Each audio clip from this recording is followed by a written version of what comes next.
Welcome back students. Vishal Gupta आपका teacher. कैसे हो आप सब स्टूडेंट्स? इस वीडियो में मैं आपको सीए फाउंडेशन और बीकॉम का जो सब्जेक्ट है कमर्शियल लॉज, बिजनेस लॉज का, ठीक है जी, उसका चैप्टर जो इंडियन कॉन्ट्रैक्ट एक्ट है 1872 का unit number 1 nature of contract, उसका topic communication of offer and acceptance आगे कराने जा रहा हूँ।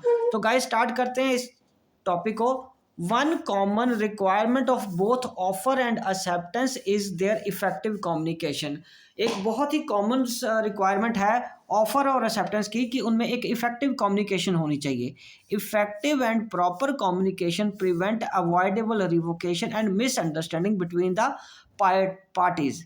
जो इफेक्टिव या सही तरीके से जो कम्युनिकेशन है वो प्रिवेंट करती है, वो रोकती है अवॉइडेबल रिवोकेशन को, कि कॉन्ट्रैक्ट रद्द ना हो जाए और कोई मिसअंडरस्टैंडिंग बिटवीन द पार्टीज ना हो जाए। When the contracting parties are face to face, there is no problem of communication because there is a direct communication between the parties. ठीक है, in such a case the question of revocation doesn't arise. तो इस case में contract को खारिज होने का कोई क्वेश्चन नहीं होता, ठीक है जी, arise since the offer and its acceptance has made instantly, क्योंकि ऑफर या एक्सेप्टेंस तो सामने ही हो गई है, उसी वक्त तुरंत हो गई है। पर मुश्किल कहाँ आती है? When the contracting parties at a distance, जब एक दूसरे से दूर है, and they utilize the service of, जहाँ तो पोस्ट ऑफिस मतलब चिट्ठी पत्री से, फोन से या ईमेल से। In such cases it's very relevant to know the exact time when the offer acceptance is made and complete. Okay, the Indian contract act 1872 gives a lot of importance to time element in deciding when the offer and acceptance is complete। तो Indian contract act बहुत सारा importance देता है time element को, जिसमें ये decide किया जाए कि कब ऑफर एंड एक्सेप्टेंस कंप्लीट होगा। राइट गाइस, चलिए तो आगे हम डिस्कस करते हैं कि कम्युनिकेशन ऑफ ऑफर। सबसे पहले in terms of section 4 of the act, the communication of the offer is complete when it comes to the knowledge of the person to whom it is made. And communication to acceptance क्या है? There are two issues of discussion and understanding. इसके दो issues हैं। तो उसका mode of acceptance क्या है और व्हेन एक्सेप्टेंस इज कंप्लीट। तो लेट अस डिस्कस एक एक करके। मोड ऑफ एक्सेप्टेंस क्या है? There are two modes. पहले बाय एन एक्ट या बाय ओमिशन, या कुछ करने से, या बाय ओमिशन गलती से भूल गया वो। Intended thereby the communicate to other or which has the effect of communication getting it to the other. So communication by act का क्या मतलब आएगा? Would include any expression of words whether written or oral. Oral में क्या आएगा? Letters, telegrams, faxes, emails and even advertisements. Oral include telephone messages and also include positive acts or signs so that other person understand what the person acting or making signs means to say or convey। कि अपने sign से, अपने gesture से, अपने action से वो क्या समझाना चाह रहा है, यस कहना चाह रहा है या नो कहना चाह रहा है। पर यहाँ पे पॉजिटिव एक्शन ही लेंगे हम, ठीक है। Communication of acceptance by omission to do something, कोई चीज भूल जाना।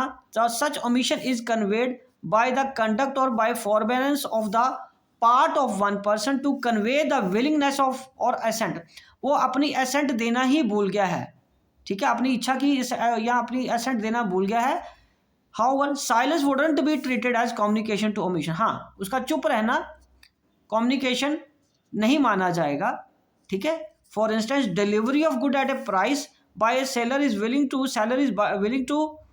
a willing buyer will be understood as a communication conduct by convey acceptance.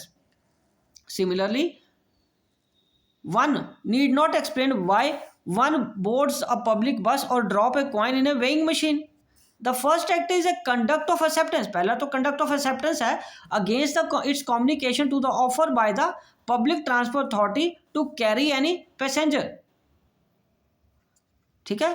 दूसरा, the second act is again a conduct conveying acceptance to use the weighing machine kept by the vending company as an offer to render that service for a consideration. The other issue is in communicating is about the effect of an act or omission or conduct. Right guys, चलिए अब हम आगे discuss करते हैं These indirect efforts must result in effectively communicating in acceptance और non acceptance. तो ये indirect efforts है जो effectively communicate करते हैं कि उसने accept किया या नहीं accept किया. It has no such effect that there is no communication regardless of which the acceptor thinks about the offer within himself. Thus a mere mental under trial assent in one's own mind wouldn't amount to communication. अगर उसके mind में ही है कि उसको बताना है assent, तो वो communication नहीं मानी जाएगी. When a resolution passed by a bank to sell land to A remained uncommunicated to A, ठीक है, वो uncommunicated A को रही, it was held that there was no communication and no contract, इसलिए कोई contract नहीं बन पाया. Let us now come to the issue of when communication of acceptance is complete in terms of section 4 of the act is complete as against the proposal. When it is put in the course of transmission to him so as to be out of the power of the acceptor to withdraw the same. When it is put in the course of transmission, जब उसने course of transmission में डाला उसको, him so as to be out of the power of the acceptor, अब उसके acceptor की power से निकल गया है, टू विड्रॉ द सेम, उसने मतलब चिट्ठी भेज दिया या मैसेज भेज दिया, अब उसके हाथ से वो निकल चुका है, as against the acceptor as it comes to the knowledge of the proposal. When a proposal is accepted by the letter sent by the post, the communication of acceptance will be complete as against the proposer when the letter is accepted is posted and against the acceptor when the letter reaches the proposer, और जब वो letter proposer तक पहुंच जाती है. ठीक है guys. हाँ, उसके बाद है acceptance over टेलीफोन और टेलेक्स और फैक्स. तो guys, when an offer is made of instant mode like telex, telephone or fax or through email, the contract is only complete when the acceptance is received by the offeree and the contract is made at a place where the acceptance is received. ठीक है जी.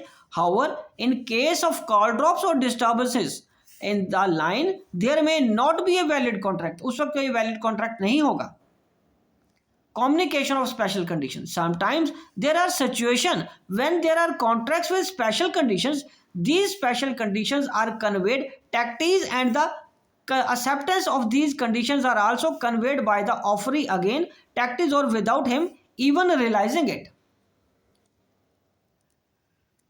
ठीक है जी. तो next इसका है standard form of contract. क्या है? It is well established that a standard form of contract may be enforced on another who is subjectively unaware of the content of the documents, provided the party wanting to enforce the contract has give notice which in the circumstances of a case is sufficiently reasonable, but the acceptor will not incur any contractual obligation if the document so printed and delivered to him in such a state that it doesn't give reasonable notice on its facts that it contains certain special conditions.